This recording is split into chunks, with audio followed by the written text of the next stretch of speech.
Cooling Podcast. I am Country Red, and you are. DJ Quinn. We have a special guest tonight. Please introduce yourself and give everybody your resume, my brother. What's up? I am TekForce. I'm from Texas, Dallas specifically. I'm an MC from here. I've been doing music for almost 20 years. I have done shows from here all through the state of Texas. My hip hop influences range from Wu Tang, A Tribe Called Quest, Black Moon. Um, I mean, you could just run it down the line as far as the old East Coast, but a lot of those people are the ones who have helped and who have cultivated me as far as artist goes. And right now, I'm on the show with Country Red and DJ Quinn. We about to do the thing. Let's go. Yeah. All right. Let's get it. I'm ready. I'm ready, man. Ready. Hey, listen, man. So, You got, as an artist, you got to be prepared for whatever comes up, man. So thank y'all for having me on the show, bro. nah, man, Thank we y'all. really thank you for coming. So Yeah. what inspired you to be an MC? That's a good question. So the whole MC thing began back in the 80s. Okay. And this is going to lead into my album that I'll tell y'all about too here in a second. All right. But we're gonna set the Wayback Machine for 1984 specifically. And there, I was a child of the 80s, which is the name of my upcoming album. I have an older brother. His name is Michael, Okay. and Michael would he had a boombox, right? Because that's what you had in the 80s. Right. And I remember being about 8 years old. I was 8 in that time period, and we had a room together. We had a bunk bed. You sleep on the top, I sleep on the bottom. We switch up. It's them wooden, real hard bunk beds that weren't comfortable. Oh yeah, I already know. But you didn't have a choice because that's what your parents could afford. Right. And Right. right. So that's what we had. So I remember walking past the room one day, and this man was playing some boom cha boom cha boom boom cha, and this dude ha ha ha ha ha ha ha. And I walked by, I'm like, what is this? He said, oh man, that's the Fat Boys. I said, the who? I'm 8 now, I don't know anything about that. But I was listening to the Fat Boy, and I was like, this is dope. Rest in peace. Rest in peace. He did. Yes, Yeah. Prince Marky D, rest in peace. Rest in peace. Then he starts to play Run DMC. Then LL Cool J, and my love just kind of developed. I'm like, this is the greatest thing ever. Oh my God. I thought it was crazy. So we're gonna take that, and we're going to shoot past. So I started getting tapes, listen to Run DMC, LL Cool J. Now, in 1993, there was an album that influenced me to become an MC years later. Well, it was then. It was A Tribe Called Quest, Midnight Marauders. Oh yeah. One of the best albums of all time, right? And there was a song specifically on that album called Lyrics to Go. It used a Minnie Riperton sample that they looped and made into a classic beat. Yeah. And I remember sitting, now at this time I'm like 15 years old, 16, 17. Again in my older brother's room, listening to this boom box that's been upgraded with a CD player. And I played this song. And I said, I felt the greatest. I said, I want to make people feel the way they made me feel. And I didn't know that years later what that meant was me to start to make music. So if we shoot past that, we'll start in 2003 when I wrote my first song, and it was based off a Slum Village beat, which was one of my favorite groups off Slum Village from Detroit. Wait, hold on. Which They had- album? Which album on Slum Village? We gotta hold on. So Boy. We gotta. Fantastic is volume 2. Yeah. Okay. The track they had actually was off of volume 1 called Fantastic Instrumental that Jay Dilla produced. Y'all hear me? Yeah. Oh yeah. Absolutely. I did it. I wrote this really terrible song. It's my first time writing called Better Get a New Plan. And if you ask me where that recording is, I'm glad it's lost because it was terrible. But it cultivated that growth. It cultivated that you know, me being an MC and growing, so that turned into me becoming Focus. That was my first rap name, to Focus Life. My second rap name to Technique 45, to Tech 45, and now TekForce. So Okay. at this end of the road, there won't be no more name changes because I'm too old to handle them. Wait, hold on. You got to explain why the name changes though. Different periods of my life. So Focus Gotcha. was when I first started, and then I became a father. 2 years later, then it became Focus Life because I looked at my son and I was like, yo, this is my focus, this is life. And then Technique 45 came because I wanted something that was electronic and futuristic sounding, right? I don't know, like I didn't even relate it to the actual Technique turntables people use. I wasn't even like thinking on that. I was thinking I want something that was futuristic and sounding. Right. And the only reason I changed my name to TekForce, there was a homeboy of mine, and he said, man, he's a dope DJ, and said, yo, let me listen to your music. So he's hearing it. He's like, man, all right, you can spit, dude. What's your rap name again? I said, it's Tech 45. He says, dude, that sounds like you're gonna roll up in there and shoot everybody. You gotta change that name. They're not gonna let you in places with Tech 40. You sound like you're finna blast folks. So I said, he said, man, you should be TekForce. I said, man, that's a dumb name. What do you mean? I said, man, shut up, man. I went home and thought about that. I changed my name to TekForce. Like a week later, it's like, he might be right. He might be on to something. Right. And I've grown ever since. So that's kind of my segue. And there's a lot of missing pieces within that story, but that's the abridged version. Okay. Kind of give you insight into it.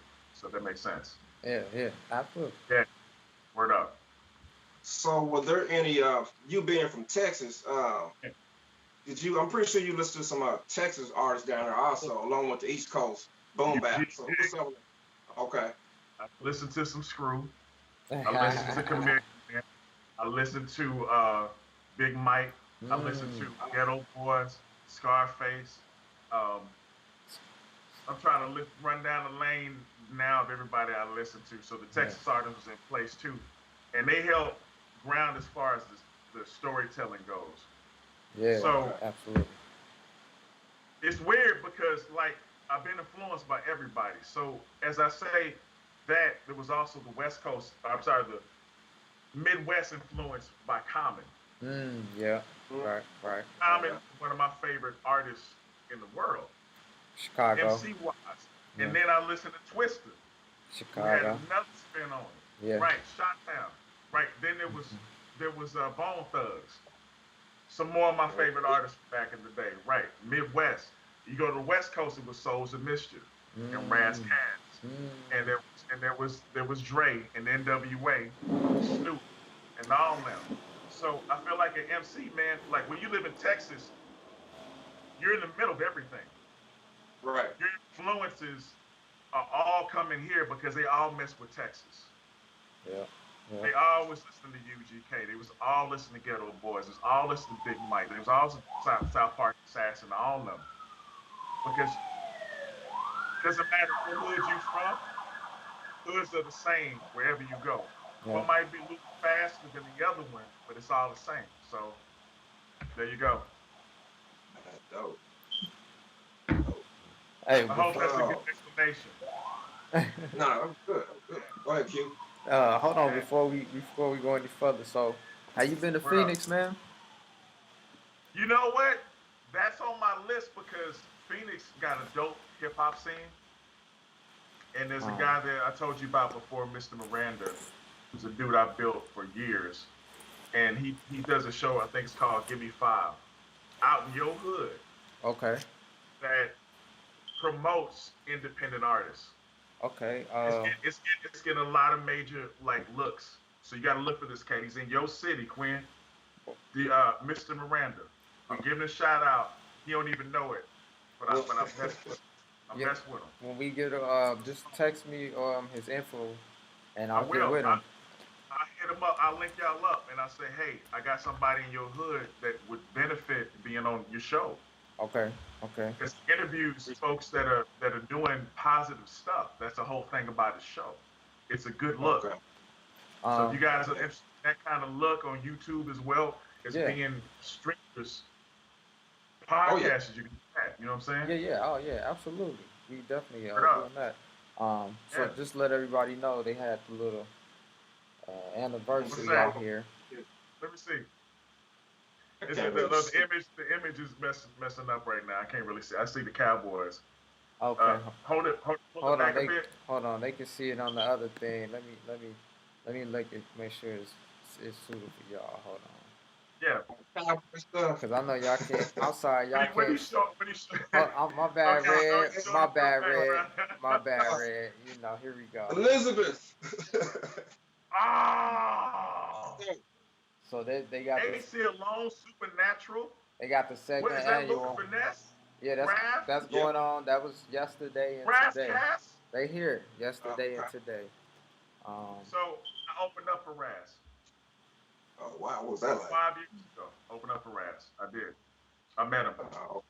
It's one of my biggest influences in hip hop. Yeah, that's a dope man. Oh my god, I want that shirt. I didn't even go to it, but I want that shirt. Yeah, it's the second. This is the second annual, man. And then they also they threw it back one more real quick for the viewers. I'll have it in the comments, man, but y'all can check it out. It's called Trill at Trill, second annual Trill, and then they had the little trading cards. Oh wow. Wait a minute. Yo Trill, okay. Wow. Trading that is player as hell. You know hey, what? Q, put some plastic, man. He just gave me a brilliant idea for upcoming stuff. Yeah, that's how I idea. But y'all definitely checking out this second annual Trill. It's going down. So Trill goes down. It's the second year.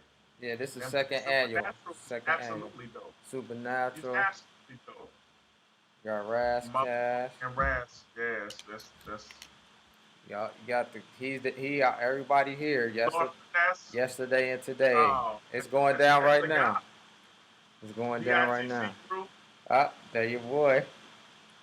The Sensei was out there too. Sensei was here. There was nobody but dope people in that. So that's crazy. We interviewed him a couple of weeks ago.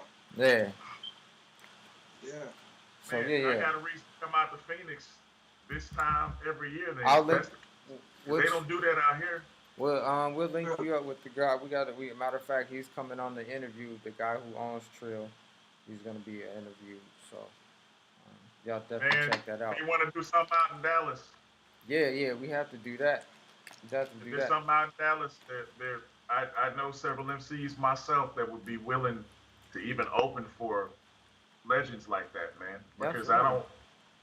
You know, when you talk about legend, it's a word that you can't use sparingly, right? You gotta look at somebody's body of work and the work they put in. And everybody you showed me has put in work for like at least 20 years, if not more. Supernatural name I heard in the late 90s. Hey man, and he's, you know what I'm saying? He's cold. He's cold. He's absolutely a dope MC. I was talking about Supernatural today about something to one of my homeboys about him actually. Yeah. So you got bars. That's the thing, right? As being an MC, you got to make your stuff pivotal. So you got bars. Album, yeah. I learned, man. You know how this Gangstar, Black Moon, Wu-Tang, UGK, Ghetto Boys. I run down a line of people with bars. Yeah. But let me tell you something. It's cool to have bars, but making a song, not a battle rap, not you spitting a hot 16, but an actual song. So let me ask y'all, Red, I'll start with you. All right. What are your influential groups? I'm interviewing y'all now because this is the first time I'm doing it. So Red, influential groups that you listen to, period. Okay. I'm going to take it to the Woo, EPMD, Outkast, let me see. The Hit Squad. I can say the Click, UGK. Hold up, let me see. Put me on the spot. Roots. Right. Roots. Oh, I might have to go look at my CD collection real quick. Let me see. You better Those are just a narrative too. You better be prepared for the interviewee to turn the spot on you to ask you the same questions you asked them. Stay ready. Stay ready. So Quinn, I'm gonna let you work on that. Quinn, what about you? What you want? What you want to know? The most influential MCs or groups that you can just name off right now. To you. We're gonna go with Mobb Deep. Damn. Forgot about that. Slick Rick. Yes. He's one of the amazing. That dude can tell a story. Better than most people. I think he's. Yes, he can. The art of storytelling, children's story. His whole album is just like, wow, It's amazing. It teaches you as an MC how to bring people in and then put them where you are. Yeah. So who else? Okay, you got anybody else? KRS-One. Oh, teacher. I'm about to put him in there. Yeah. Oh man. You got some good mentions, man. I'm impressed with both of y'all. That's the list goes on. But I know. We could spend an hour and a half talking about influential MCs, which you didn't come here for. Hold up, we're gonna take one from the chat line real quick. My brother Chico said Ghostface. I don't know how I forgot him, but my brother Chico said Ghostface. Ghostface, yes. Ghostface, listen, Ghostface and Raekwon tell story like when they tell stories, you on their block. Yeah, it's like you right there. Yeah. You right there, and they paint that picture for you to understand how bad the situation got or how dope the situation is. Look, I'm gonna have to throw him in. Andre 3000. Yeah. Now that guy.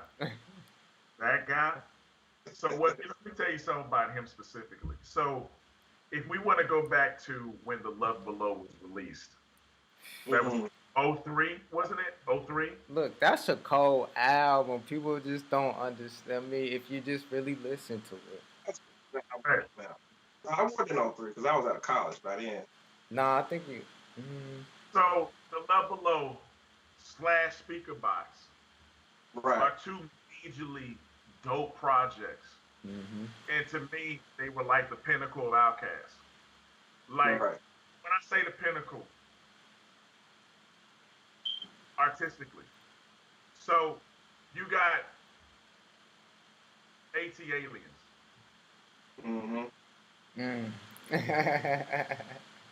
Which is, to most people, between that and Aquemini, they fight. I get that. Difference between a low-end theory from Tribe and Midnight Marauders. It's the down south version of that. They fight. Why you put it like that? Right? Think about it. Old heads like me, we will fight, we'll battle on low-end theory versus Midnight because Tribe, they're two like phenomenal albums. Some people say Midnight was better, but same people say AT Aliens versus Aquemini. I have people say AT Aliens was it. I have people say Aquemini was their pinnacle. It's up to the listener, on what you dig. So you know what I'm saying. So, Souls of Mischief on the West Coast. Oh, 93 Till Infinity. That album. Oh yeah, now that album is just. What's that one song on there? Had the little slow beat to it. I'm trying to think of it. Give me a second. But that album, it's on that album. But that album, Till 93 is. There was one. Make Your Mind Up was my favorite jam on. That's exactly the one I'm talking about. Yeah. I think it was a Bob James sample that was on it. I was like, this is. You gotta imagine being 17 years old in '93, 11th grade, and this shit dropped. I played it nonstop. I was like, have y'all heard this? Do you know what this is? And they was too busy listening to Ghetto Boy. I was like, man, no, listen to this. This is hip hop. It's It's okay. Hey, listen. People don't understand. Make your mind up, man. That. Oh, and the remix. Man. If you ain't heard the remix of Make Your Mind Up, go search for it. I spent 2 years looking for that damn record. Until I found it. It was so dope. But that's what you did back then. Wasn't no YouTube. There wasn't no Spotify. If you heard it once, you might have heard it once. Yeah. If you went to a record store to find the remix to whatever, and then it's gonna cost you. Hold on, people forget about Eric Sherman. This is it. After this, I'm done. Eric Sherman. Yeah. I'm done after that. Eric Sherman is so underrated. I'm done after that. I don't. EPMD. Yeah, whole EPMD is just, that's a whole different other level of. It ain't just about Eric Sermon's production on everybody's album back in the 90s, because you had to have several people.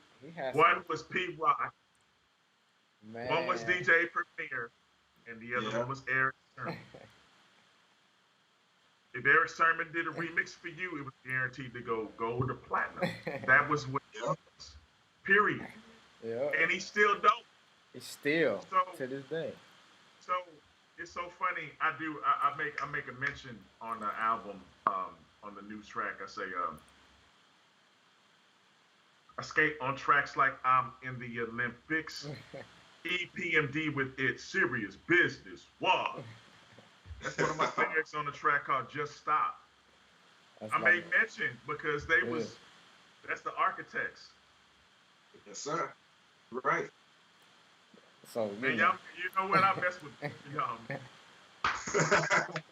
Shout out to Emcee for hooking me up with people who just like me. Woo. Yeah. Y'all brothers look younger too. Y'all look like y'all in your 30s. We appreciate that, man. Look, I drink a lot of good water. I'm put on the water. I'm hitting the mighty 45 here this summer, June 26th. So God is good. Baby, God is good. Yeah, I thought you was about 30. See, black don't crack. They just don't, man. So anyway, I'm out. Look, I act like I'm interviewing y'all. You're interviewing me. Yeah. Go ahead, Red. Go ahead. I'm gonna hit him with the.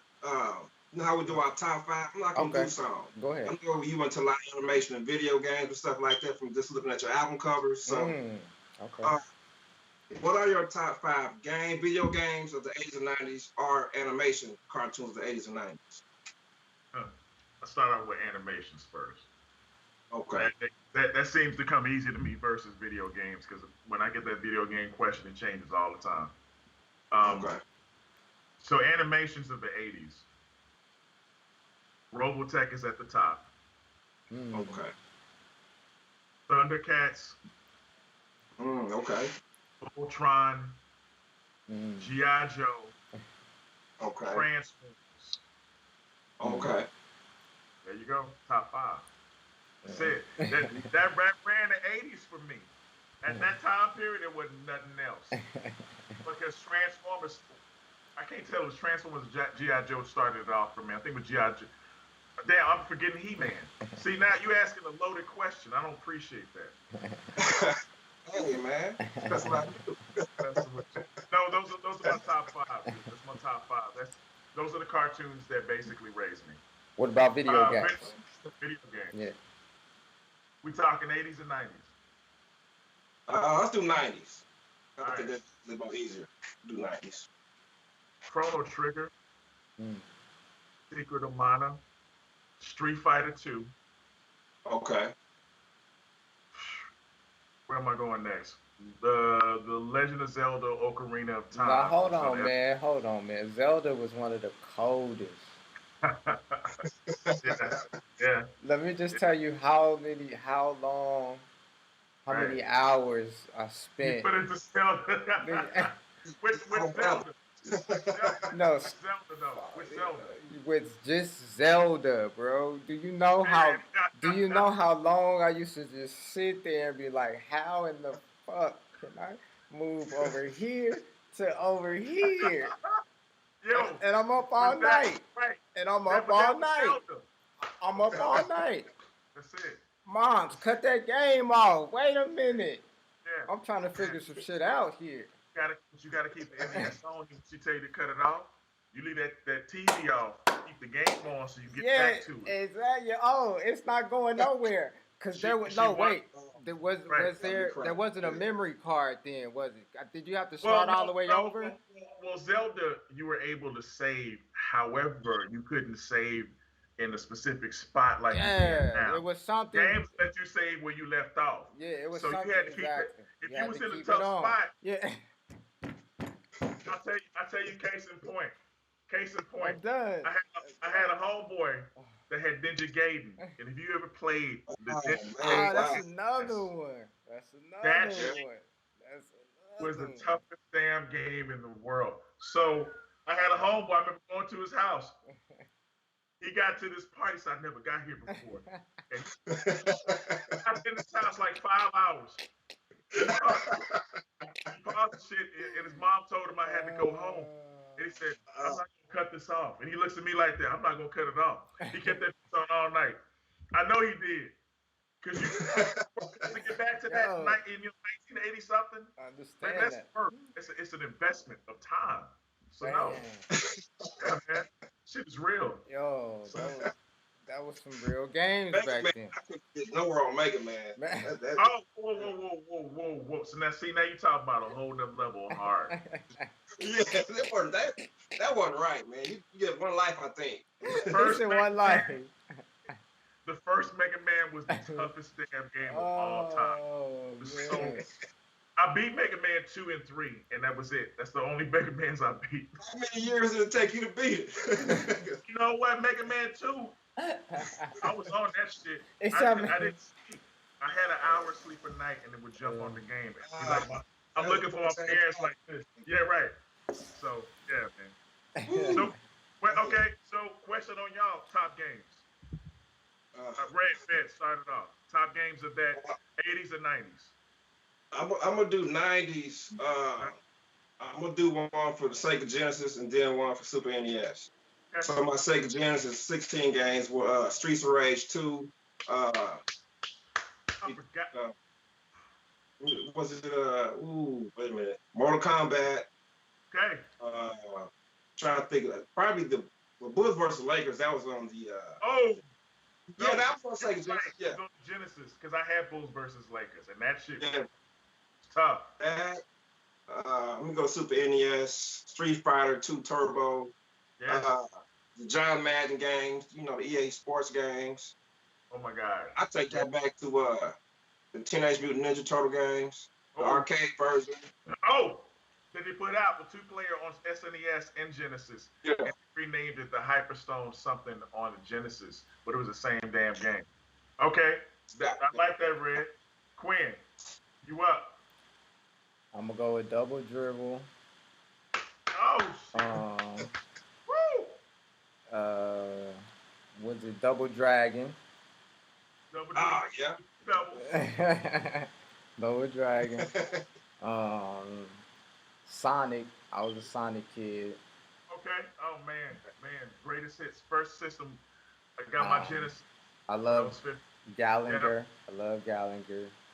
Yeah. Okay. Zelda, of course. You mentioned, Zelda is tough. So, interesting story about, you mentioned Double Dragon on the NES. Let me give you a story. This is an old school story. So, damn. Well, I'm aging the hell out of myself with this. I can't believe I'm telling you. So, look, we right up there with you, so we know it. Right. So, all right, on the NES, Double Dragon was made by a company in Japan called Technos. Okay. They made Double Dragon, Super Dodgeball, which y'all probably made. Okay. And all the rest of the Double Dragons, I think they did 3 and the other ones. Anyway, the American company that distributed it was called Trade West, and they did several games. They was located in Corsicana. So if you don't know in relation what Corsicana is, from Dallas, it's on the way to Houston. So it happened that my dad in '87, he was like, "We gonna take a trip to go see family," and I was thinking to myself, "Shit, we can go to Corsicana, cause that's where Double Dragon is." I'm thinking, I'm left. That's where Double Dragon. I can go see it, Dad. Let's go see it. So back in the days, there wasn't no GPS. Yeah. My dad put out the map scope, the big ass map to pinpoint where we could, like a literal map, we could pinpoint where to go. So you found this shit. And then we drove. And we got into Corsicana. I'm like, man, I'm about to see Double Dragon. Man, I'm so crunk. And we never found a place. But what I realized years later is that shit was probably just an office building. Right. 3 people in it, and there wasn't no games in that bitch. But when you thinking grandiose shit, you thinking go in there and I'll play games all day. So anyway, that's the old story. But there you go. That's disappointment right there. It's disappointing. When we blow it up, you 11. You like, no, I'm gonna go in there. I'm playing everything. Right. Give us 5 good tips, or give up and coming artists 5 good tips to help them along the way to succeed. And it's a good question. So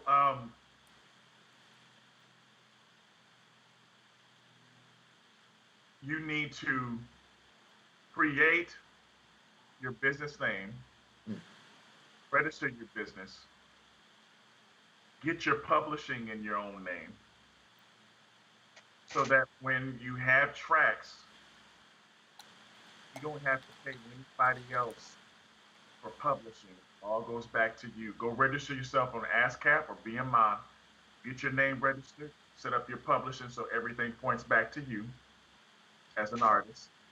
So when these companies start paying you real money, they can't sweep nothing under because you've already registered everything.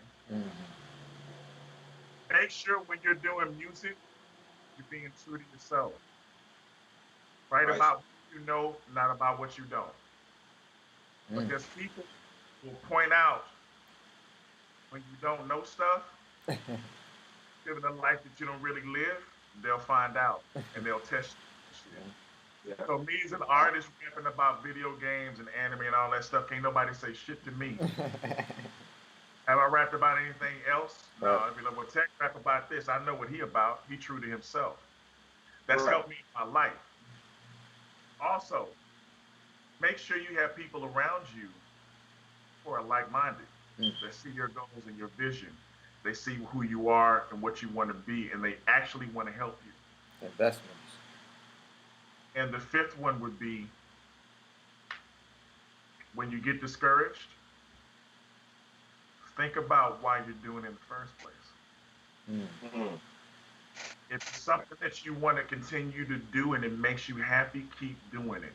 If it doesn't make you happy anymore, then stop that shit. That's a good point too. It's not going to be great times all the time. Times I've had people who don't, when I post something, I don't get no shares. I don't get no likes. I don't get no traction. It doesn't mean people aren't looking. They have their own lives that are not revolved around you and what you do. So you can't take that shit personal that they didn't give you that like. You don't know somebody's car broke down. That's you don't real. know this is all facts.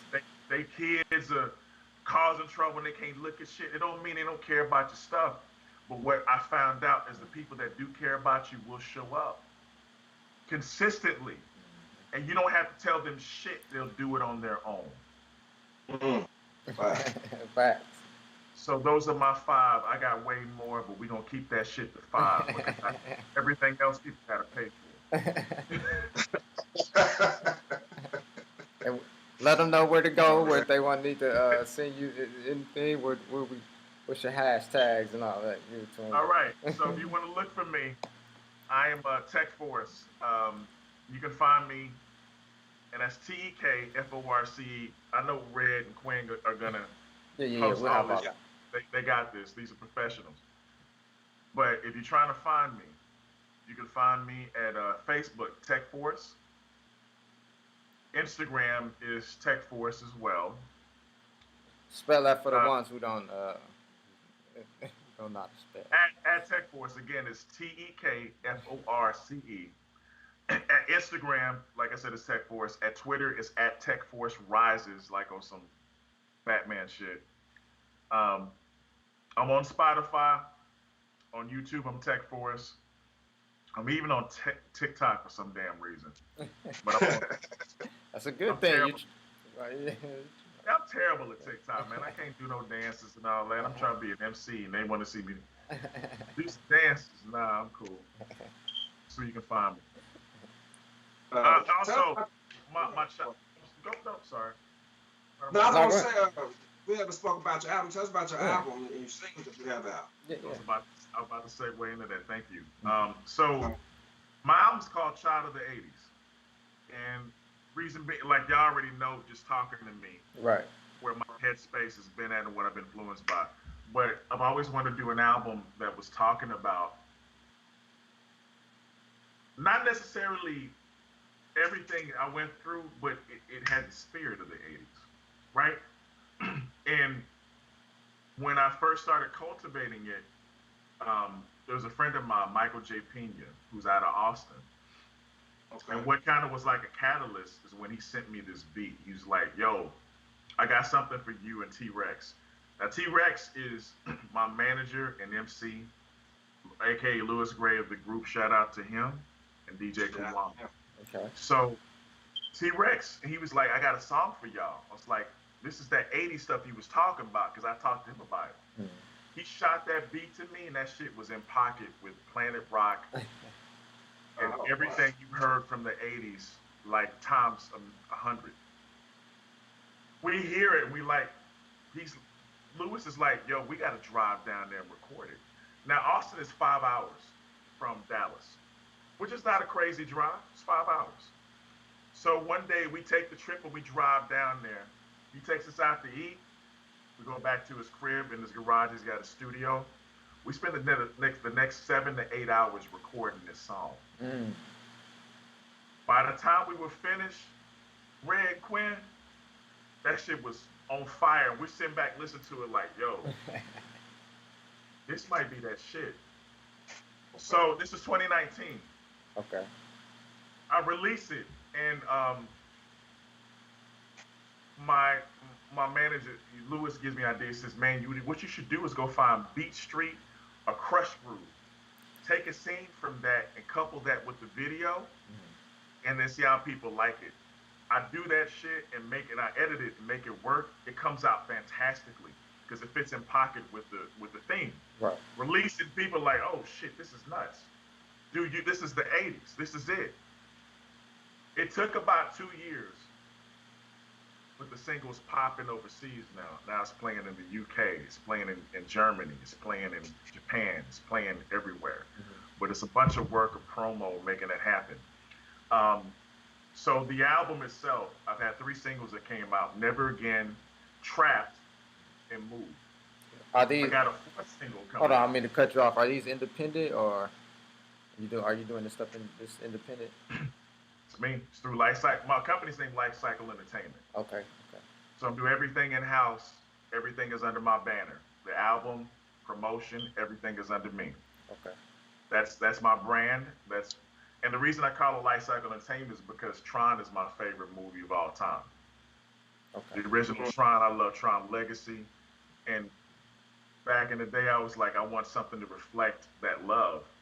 And I don't know if it's gonna get me sued by Disney one day. It might. Or they might be like, yo, we like what you're doing. We're gonna pay you this much and rock with it. Which is what I'm hoping. Right, absolutely. You can't be afraid of taking chances. Anyway, yeah. So the album drops, back to the album. Right, okay. The album drops on August 14th. And let me tell y'all what I'm doing here, man. And y'all may want to be a part of this shit because this shit is major. And I'm excited about it. And I tell people about it. There's a spot here in Frisco, which is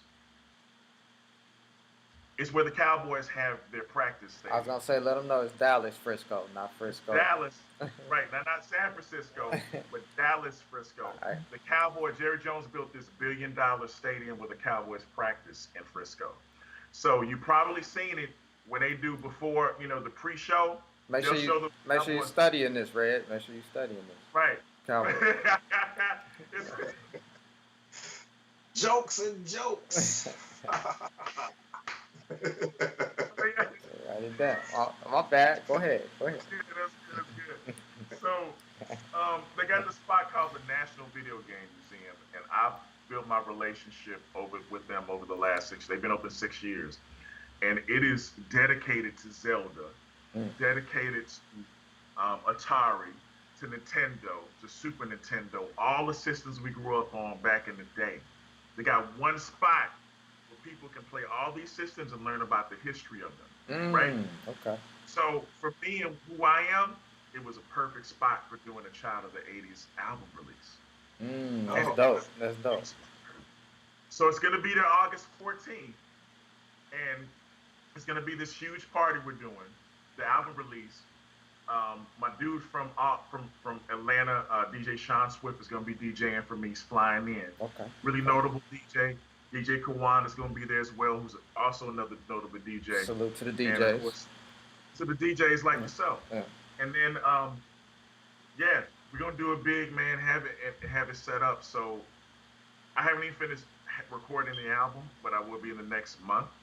After that, by the time the album comes out, it'll be completed. And I am, man, when I say I'm super excited, if y'all can find a way to come down for this, you absolutely should. Because what I want is people who have rocked with me to be there. To me, that's the pinnacle of my career so far. Yeah. It's it. It's that epoch, man. So, yeah, I'm excited about it, bro. Yeah, definitely. 2021. Yeah, definitely send us the info out. I sent y'all the flyer on this so y'all can have it. As a matter of fact, wait a minute, I can attach to the chat because I know how to multitask. So in the chat right now, if y'all checking the chat, this is the album release. The album release and the flyer for the party. Oh, okay, dope. I like that. So the artwork is dope, right? Yeah. So the artwork was done by my homegirl Halo Parr from Show Enough Studios out here in Dallas. She did the Child of the 80s album cover as well. Because you guys haven't seen the album cover, have you? I think I seen with this like a black child or something. With a TV in front of it. Yes. Yeah. That's okay. It. So what you're looking at when you look at that image on the right hand side is a younger version of me. The left hand side is me as a grown up fighting my old self. It's like me never growing up. Okay. Essentially the image. And she wanted to do it like in a boss fight, like you fight like in Zelda. Is essentially that one that she like really took from in order to make this image work. So it's basically like Zelda. But the boss is myself as an adult trying to keep from being too grown up. This is party about. Okay. Yeah. I'm trying to give me a second. I'm trying to post this in the other chat over here. Word up. While you doing that, Q, I got a question. Yeah, go TekForce. You could perform any place in the world. If you could perform any place in the world, what would it be? Japan. Very quick, wasn't it? Very quick. You already knew. Right. So the reason I say that is because I've loved anime my entire life. Okay. Robotech was the first series, and I learned about Japanese culture through anime, and learned about the different dynasties and the culture and everything that comes with it. My dream as an MC is to do a show in Japan, period. You will. That's my dream. Like, I got to make it happen. I'm bring my daughter with me because she loves it. She loves Japan. I'm bringing my son with me. And I'm going to show them. I got to show them that when you have a dream and you stick to this shit, and it is something that you live and breathe, you can make it happen. I don't play around with it. And I'm getting emotional about it because it's who I am. But that's what I want. That's what I see for myself. Yeah. You know, like I know it's coming. It's coming down the line. You know what I'm saying?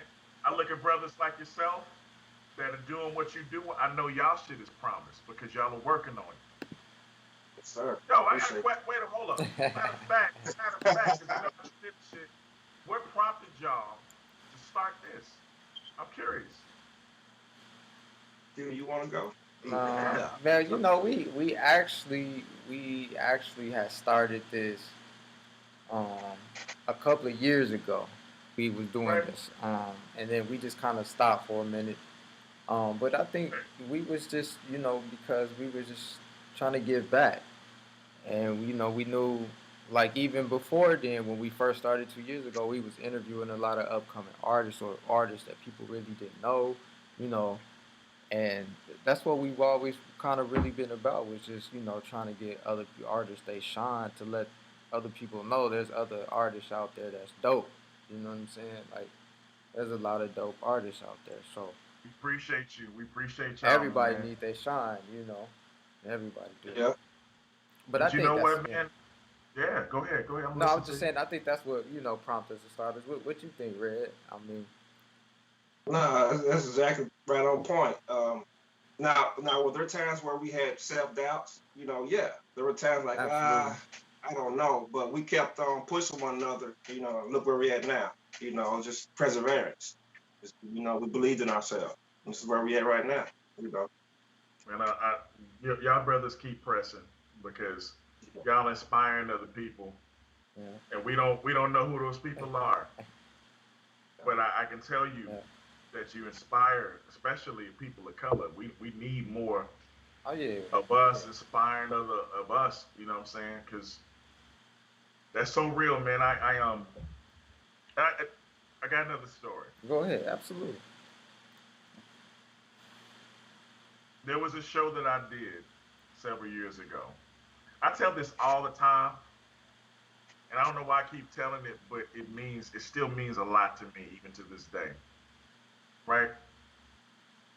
So there was a show that I did, and this show was pivotal because it's one of the only shows my mom showed up. Mm. My parents have showed up to like a handful of shows, maybe three in my life, but this was one. And the only reason she showed up to it is that my mom lived directly right beside it. Oh, okay. So she'd go to the show and then go home and go to sleep. Respect. Respect. I Right. got it, ma. I Absolutely. got it, ma. I got it. I love you, mama. So she comes to the show. She watches the show. Man, me and my little brother who raps too, we tore the show down. We just annihilated. It's a Okay. convention called Retropalooza in Arlington, right next to the ballpark. Before they moved the Rangers over to the new stadium, this is the original ballpark, and the Arlington Convention Center is, it's like there's a lake, Mm-hmm. and there's an Arlington Convention Center. Okay. Same place I graduated from 20 years or several years before that. So they have this convention, and man, we tear it down. I go over to my merch table. There's a cat that walks up to me. He says, "Tek, I traveled here from Houston. I'm so glad to see you. I wanted to give you this." So he pulls out a Tron beaded logo Mm. that he made, like that said Tron on it. It was a beaded logo. I was like, "Oh, this is dope." All right. He's like, "Yeah, I know that's your favorite movie, man. I want to make this for you." Then he gives me a Tron Light Cycle USB, which I still use to this damn day. I still use it. Like 6, 7 years later, or should I say 5 years later, I use it. And I said, "Man, dude, what's your name?" And we changed, your information. About 6 months later, we talk again. He says, "Hey, Tek, what's your favorite game system?" I said, "Man, I like Super Nintendo. I like Dreamcast. I like all that." He says, "I got a Dreamcast that I want to send you." Mm. And I'm like, "Are you sure?" I'm like, "How much you want me to pay for it? Because I'm not thinking you just want to send me the shit. How much is it? I'm down." Yeah. He says, "No, no, no, no. I just want to send it to you, but I want to send you something with it to let you know why I sent it to you." So he ships the shit to me with a case of like 15, 20 games, Dang. from Sonic Adventure to Soul Calibur to Power Stone, all these dope ass games that I got that I still have in my closet over here. Right. But he sends me a note, and I open up the note and I look at it, and he says, TekForce, I wanted to tell you how much your music meant to me, specifically the song you got called New Game Plus. It was on my first album. I was going through a dark time in my life, and I listened to that song, and I was so depressed I didn't want to do anything, but I kept listening to that song over and over, and it made me start painting again. Then it made me go out and find work. It made me go out and do what I needed to do. So I thank you. That's what brought you this. Man, that shit changed my whole perspective on what I do as an artist and my impact on people. Period. Beautiful. Yeah. It let me know that the words I speak are affecting somebody. So it's not always the case, man. But like you said, when you're not even knowing or not even, you don't even know who really listening. You know what I'm saying? You don't know who's listening, man. Like I know what I'm doing, and I pray about it, and I just do the best I can, like y'all, brother, man. So you know what it's all. That's all we can do, man. Yeah, man. We're gonna switch it over to sports real quick and just let everybody know that the NBA Finals is going. Who you got? Who you got for the NBA Finals, man? If you're watching sports. Can I be honest with y'all? Yeah, absolutely. Absolutely. So I don't really watch sports like that. Okay. So I don't know if that ends the conversation real quick. No, we can move around. Brother. We can watch it, but I don't. Yeah. Like I don't watch sports like that. And it's real weird when I tell people because like I feel like I'm breaking up with them when I tell them that shit. Listen, can I be honest with you? Listen, today's sports update, we don't have it. Next question. Next movement. Let's move around. You don't have it. We got it right now. Sorry about that, guys. It's all good. Listen, it's all good. I want to make up shit like, who's playing? I'm looking at I'm going for. Okay. Who you going for? We'll go like this. If you are, what game you playing now? Streets of Rage 4. Okay. Streets of Rage 4? Oh, you didn't know that was a Streets of Rage 4, did you? Nah.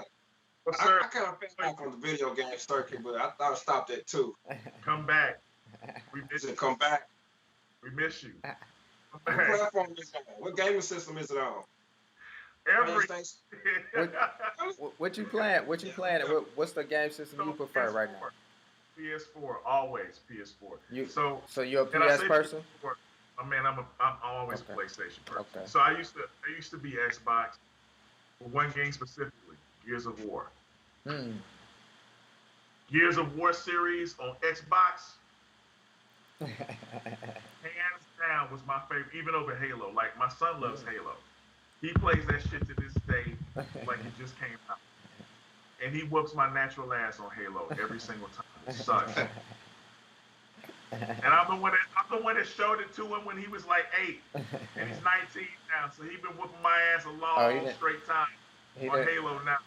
He didn't put in his work, so He put in his work. 4, however, there's plenty of games that have come out. It came out in April of last year. Okay. I've been playing the shit since then. Dig it. I've been playing. But here's the cool thing about the game though is that they bring back Axel, and they bring back Blaze and Adam and all that shit, but updated graphics. Okay. And it looks straight up HD. It's beautiful. Okay. It's everything you remember, but more. So if you get a chance to play that game, play it. Okay. What? Go ahead. No, go ahead. I was going to ask you, what is one hip hop group you would like to see perform live, if you could? One hip hop group. You only can get one. Tribe. Tribe. He didn't even think about it. I can't even. I missed them. I didn't even know they came to Dallas. I missed them. People told me they saw shows with Tribe, and it hurt my heart that I even missed that they were here.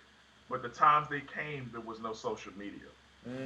So you had to know, or just you have to know or catch. Yeah. the last Tribe show done here with Fife and all that was like probably the early 2000s. They didn't do another show here. So it would be, well, I got to give another one. I never saw Prince live. Yeah. He's not hip hop. Yeah. But I want to see Prince live, and I never got a chance to see Prince live. Yeah. That's a lot. That would have been dope right there. He do pop-up shows in Dallas. Yeah. It's a lot of people who come to Dallas, man. Dallas is it's a hot spot. Man. Chappelle has done several pop-up shows here. It's definitely a hot spot. Come here and just hop on stage and do like an hour-long set, maybe 2 hours. What up? Anyway, I'm sorry, y'all asked the question. I'm crazy. I have to stop. What's next? What's next after the album, man? What's next for you after that? After Child of the 80s? Yeah. Promoting Child of the 80s. I hit the ground running. Well, no, I actually got another project coming up, and it's a sequel to an album I did 5 years ago called Server Crash Part 1. It came a year after my first album, Tech Support, and it was more of like a darker album talking about some of the shit I've been through growing up. It wasn't as happy as Tech Support. Tech Support was kind of that, here I am. Check me out. This is me. This is who I am. Server Crash is more like, all right, this is who I am, who I really am. These are things that mess me up. Server Crash Part 2 would be more of the same because as you know in this country, bro, we've had so much that's happened. Yeah. In the last year, and I have to talk about it. It can't be on Child of the 80s because I want to make sure that album is situated in a fun environment. And there's a little bit of political talk. Okay. This next album, Server Crash Part 2, will be nothing but real shit. So is that one similar to the song Unify? Look at you doing your homework. All right. Get him, Red. Get him. So Unify will actually be on that album. Okay. I've also cultivated a beat for the Unify remix because I produce Unify myself. Okay. And the remix will be produced by me, and I have several MCs on the album, the Server Crash. But yeah, man, absolutely. I got shit to talk about, and I can't. I want to make sure the projects that you have to be uniform as an artist. And you can't throw shit on just because you think it's okay. You shit's got to be in line with the next track because as the listener, y'all got to be tuned in. You got to be wrapped into what I have. So if I'm doing shit that sounds out of pocket, it's going to take you away from the overall project as a whole. And that's something I don't want to do. Are we going to get a TekForce video game? I'm glad you asked that question. And the short answer is yes. I have a show, a Twitch show called Bosses and Beats with my dude Joel Christensen from Dog 3 Games. And we do every week, Friday on Twitch, we do a show where he literally draws a pixel art, like 8-bit boss for his upcoming game, and I make beats on the fly. Oh, wow, that's different. That's dope. We talked about it. A TekForce game is coming. There's a brother who we Focus. I don't know if you ever heard of the artist Focus, but we'll talk to you off camera about this. Wait, you talking about the Focus that works with Dr. Dre or another guy named Focus? No. That one. The Focus that works with Dr. Dre Focus? I believe so, because I know there's two of them, but he was in the Aftermath camp. Yeah. So there's a song by Focus that I listen to called Love. And it has Knots on it. Producer out in, I think he's from North Cackalack, North Carolina. N-O-T-T, right? Knots. N-O-T-T-S. N-O-T-T-Z. Z. I think I know. There's a song that Focus came out with in I think it was 2012 or 13, but I bumped that shit to this day, and I went back and found his album. That dude is dope. So if you talking about the same focus, he's a solid artist. Oh yeah. What you think about well, just real quick, Red, what you think about the, have you ever ventured off to the virtual reality game? So you know what's cool about that? Like, so back here, and I'm gonna take you back in time again. Okay. In Dallas, they had a spot that opened up called Virtual World. Virtual World was located uh, between downtown Dallas and like Plano Richardson, but it was right across the street from the Dallas Art Institute. There was a shopping center, and in the shopping center, you would drive through this big ass archway, but in the back was this spot called Virtual World. This is back when virtual reality first came out, but it was a whole arcade dedicated to it. So you go in there and you pay, I don't know, $2 to $5 a game because it was expensive.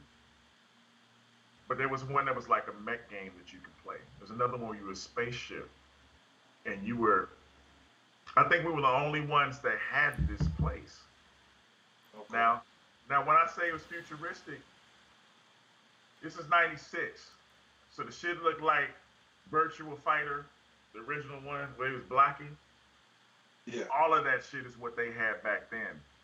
But now, there's a place that I went to that's in Allen, that's not too far from where I live. Dog, I put on this virtual headset. I'll be damned if I wasn't right there in the mix of everything. It's disorienting, man. Like when you put that headset on, fam, the shit you see when you look around is exactly what you see when you put that headset on. I played a game that was like John Wick, and it's on a rail gun, so you running through it, you blasting folks. I can't remember the name of it. I think it's called Shoot 'em Up. But they coming out like in droves, and you got to be John Wick with it. You got to do some other shit. But it was fun as hell. I took my daughter to go do it and my son. We had a blast, bro. Yeah. So there's been leaps and bounds of virtual reality. I think it's the future, but I'm so old school, I don't know how I'm going to embrace it. Put a controller in my hand. I'm a controller person. Well, you know they got the controllers with the glasses. I know, and I'm gonna have to switch over. Man, I have, but I'm, you know what I'm saying? Right. So we grew up. You mentioned Zelda. This is us. Yeah, you know, right? We moving. Right. We like us moving this does not move anything on the screen, but it feels good to us. Playing Contra. Oh my God. With the 30-man code. Oh, that was like one of the major. Yeah, that's another one of those major games where you was up all night. No, when me and my cousin discovered that 30-man code, it was a wrap. That two-player person. Hey, that two-player person was. You needed that extra man. Right. You said, man. Extra man. Right. You needed that. You needed that extra. And then you can steal from your boy. Yeah. Hey, go over there. Hit him real quick and give me the gun, man. I need that. Give me that real quick. Give me that shit. Yeah. What you doing? That's how I grew up, man. So, like, I know I talk about the games and all that shit a lot, but it's you know, we as men, we have a lot of responsibilities, man. We got to pay our bills and rent, light, utilities. We got to take care of our kids. A lot of shit we got to handle. Absolutely. So for a few moments, we can talk about, you know, the fun shit we did in the past. That's just always great to me. Man, appreciate that. Likewise. Same here. You know what I'm saying? It ain't always like that. I got to go outside and still be black in America. Yep. That shit ain't never gonna change as long as I'm on this earth or anybody else. You're gonna be black in America. You gotta deal with real shit. So it's the same cycle. Same cycle. Right. It's what you can do, man. It just come in different forms. That's all. Right. But y'all doing something really positive, man. You're doing something that's I like being on y'all show because y'all been gracious to me. You ask the right damn questions. You were cool when I said I didn't watch sports. We had to move around. There's nothing to, you know. There's not. We well, good. I've had an interview where they would ask me questions about sports, and I had to like finagle my way around that shit. I don't know how I did it, but I did it. I made the shit work. I made it work. Absolutely. And Yeah. the Bulls dynasty. Right. You talk about the 90s, I fuck with you on that. Talk about right now, maybe not so much. I don't even know who's on the damn team. I can't even tell you. I don't watch none of that shit. I focus on what I do. The spirit that. Sorry. I can dig it. Hey, absolutely. Yeah. Absolutely. Yeah. What else you got, Red? Now, I was going to tell TekForce to give everybody your contact information again, and then I'm going to do the closing quote, and then we'll pretty much be done from there. Okay. Word up. So again, you can find me, of course, on Facebook as TekForce, Instagram as TekForce, Twitter as TekForce Rises. You can find me on TikTok as TekForce. YouTube is TekForce. You can find my music on TekForce1.bandcamp.com. All my albums are listed there.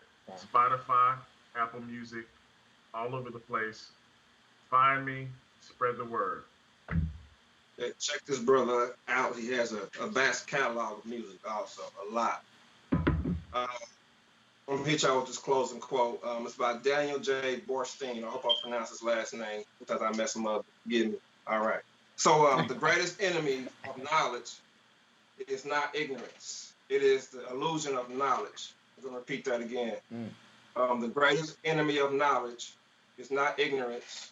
It is the illusion of knowledge. That's by Daniel J. Boorstin. I'll let that marinate. If you want to add to that, you can. If not, it's all good. Yeah, well, that's how we use it. Can you add a little something to that for us, brother, before you go? So, basically, what you're saying is that people who think they have the knowledge don't actually have the knowledge. You're talking about the illusion of knowledge, and that's people who think they've been informed in the right way of a subject matter or something, but they find very quickly that they don't. So they build upon all that, because that kind of can be coupled with ignorance. So your ignorance of hearing something from a person about a subject and not actually studying the subject itself will lead to more ignorance. And it will lead to that illusion that you know what you're talking about. You know why I know? Because I've had several times people check me when I thought I knew something, and they was like, no, I've actually went to school for that, and this is what it is. Then I had to eat crow, look it up, and shut up. Because I was wrong. Right. Yeah. The worst part about that is that people can't accept that they had that illusion. That's the worst part, and that's why that quote exists. Because if you can't accept that you were wrong, and then you go back and learn and say, hey, I apologize. I thought I knew about it. You know those people, the same people that educated you, be like, it's okay. I just wanted you to know. Yeah. They'll be gracious that they educated someone else. I've seen it happen. It's happened to me. So I love that quote. It's dope. All right. Are you happy? Yeah. Hey, man, well, we appreciate you for coming out, man. And, yeah, man. We'll definitely be checking for the album, the EP. Make sure that y'all have it. Make sure y'all have it read, Quinn, so y'all can evaluate it and tell me if it's top notch or these in the bargain bin. Yeah, absolutely. Either way. Absolutely. The bargain bin. I'll say nothing. Well, everybody streams now. I'm used to buying CDs and vinyl. But... Right. Well, I use that term loosely. Absolutely. Yeah. You're just not gonna listen to it. You ain't buying no CDs. You know what I'm saying? It is what it is. So shout out to the people that buy. However, the plan is to put the album on vinyl. Okay. Absolutely. How I'm gonna put out an album called Child of the '80s and I don't put the shit on vinyl. That's you got to. You got That's ridiculous. Limited, whatever bundle package. Yeah, bundle pack. You get the CD and you get the vinyl. Oh, baby, I'm gonna kill. I'm gonna kill. It's gonna be a foreword by Philip Bailey and Phil Collins on that shit. Yeah, what's that one called? Studio. Yeah. Oh, wait, hold on. We got to end the show on that one. Now, y'all took it too far. Y'all went too far. Hey, man, I just threw my alley-oop, man. I know what's going to happen that way. That's me. That's what's up. No, it's all good. Yeah. What's that, brother? Michael Phillip Thomas from Miami Vice. Remember that dude had a song out, too. Oh, man, hold on. See, now y'all going too far. Hey, brother Chico, still listening. No, he laughing at that one. That's you old head. You remember Philip Michael Thomas had a song. Oh, man. He did a song. Hold on, Red. You used to bump that? You bumped that in you had the taco meat out with the shirt unbuttoned, with the blazer, man. With them white gators on and the flags. Oh, like, man. Hold on, y'all on the Gators. Look it up right now, y'all. Look it up right now. Y'all got tears down your eyes looking at this video. That's what made it official was he had a white. He wasn't playing. He wasn't doing nothing. You might as well not even been on the video with them gators. Right. Because they had to do a close-up on them gators to make sure you people saw them. It's like, shit, man. That's official. White gators. That's got to be Smokey Robinson's nephew or something, man. I don't know, man. That's... You